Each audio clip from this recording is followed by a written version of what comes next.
The race for the White House is closer than ever tonight, with Joe Biden now on the cusp of securing 270 electoral votes. So let's go right to the board. Right now, Joe Biden is still 17 electoral votes away, but his lead in Pennsylvania and Arizona is growing tonight.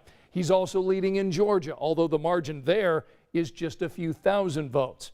Now, we just heard from the former vice president, who says he sees a clear path to victory. We don't have a final declaration of victory yet, but the numbers tell us it's clear. Tell us a clear and convincing story. We're going to win this race. Just look at what has happened since yesterday. 24 hours, we were behind in Georgia. Now we're ahead, and we're going to win that state. 24 hours ago, we were behind in Pennsylvania, and we are going to win Pennsylvania.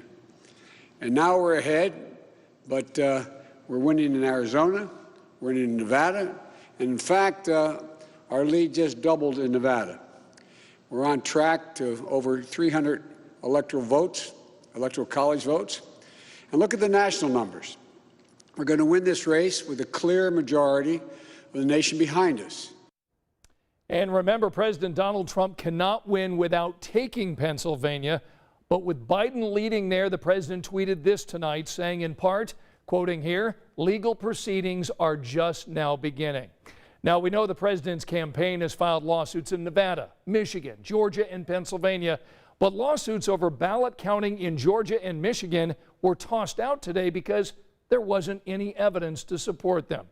Now, we've seen President Trump's campaign attack the integrity of this election, claiming ballots are being changed or messed with in the counting process. Now, they've suggested lots of this counting is taking place in the dark, hidden away from Americans, but that's not really the case. In fact, I want to show you a live look inside a counting facility in Philadelphia. Now, it's pretty quiet, as you see right now, but we've had access to this live stream for days as people were busy counting ballots.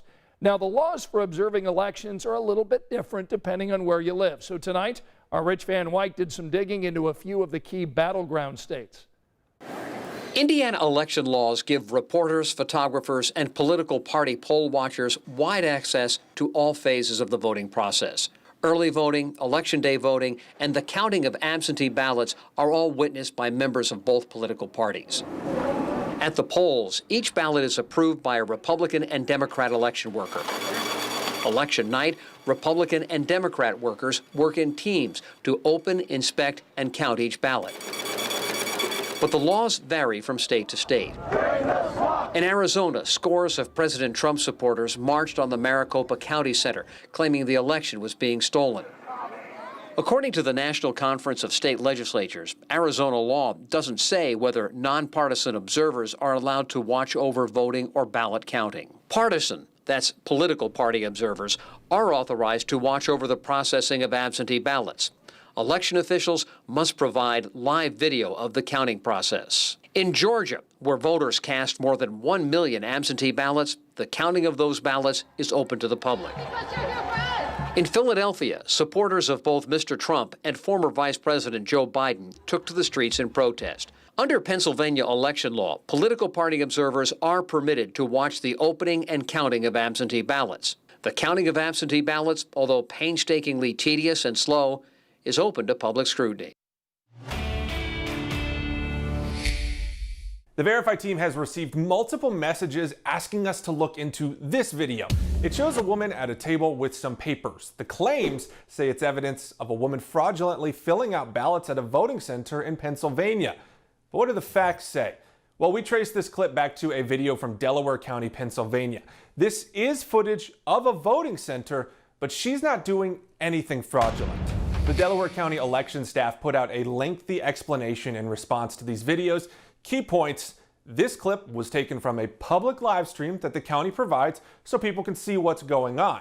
These streams are still up. They've actually got cameras in the sorting areas, the storage areas, and everywhere an election worker is working with ballots. Okay, so what is the woman doing in the clip? Well, according to the county, she's transcribing selections on ballots that were damaged by the voting machine onto new ballots to make sure the voter's ballot still counts. Now, if you look at another angle of the same video, a wider shot, you see a coworker across the table and observers from each party at the ends of the table watching. Bottom line, the claim that the video shows fraud is false. With your Verify, I'm Jason Puckett. We've seen a lot of comments about legal and illegal votes after the president's efforts to delegitimize the election last night. And those comments are leading to lots of misinformation, so we want to clear things up. No state has reported processing any illegal or late votes. The National Conference of State Legislatures has a detailed breakdown of when states stopped accepting ballots through the mail. In every single state, a ballot is legal if it's received by Election Day, regardless of how long it takes the state to process it. Some states count ballots arriving after Election Day, so long as they were postmarked by Tuesday. So this means those ballots weren't filled out after Election Day. It just took the Postal Service a little longer to deliver them to election leaders. We know that Georgia and Wisconsin are both facing recounts, and other states could too as we get some new results in. So let's take a closer look at how this process works in the key states. For example, in Georgia, candidates have 2 days once the results are certified to request a recount if the margin is less than 0.5% of all votes. Georgia election officials already indicated that a recount would happen this year. In Wisconsin, you can ask for a recount if you lose by 1 percentage point and believe there's an error or fraud. But without evidence, the state appeals court usually lets the count stand. Also, the candidate there has to pay for the recount if the margin is greater than 1/4 of a point. The recount request also can be appealed. How about Pennsylvania? There are 3 options there to get a recount. A presidential race within 0.5 percentage point automatically triggers one. Voters there can also petition the election leaders to get a recount, but that decision can be appealed. There is a 3rd option, and that requires 3 voters from a precinct to file a petition over error or fraud. Out west in Arizona, neither of the candidates can directly request a recount, but voters can if they suspect misconduct. There's an automatic recount option if the margin between the candidates is 0.1% or less of all the votes. In Nevada, there are also no automatic recount. A candidate who loses can file for a recount within 3 days of the certified results.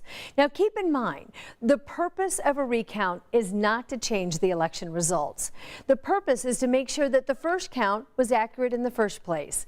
It's a normal process when elections are close, and it doesn't mean that anything is wrong.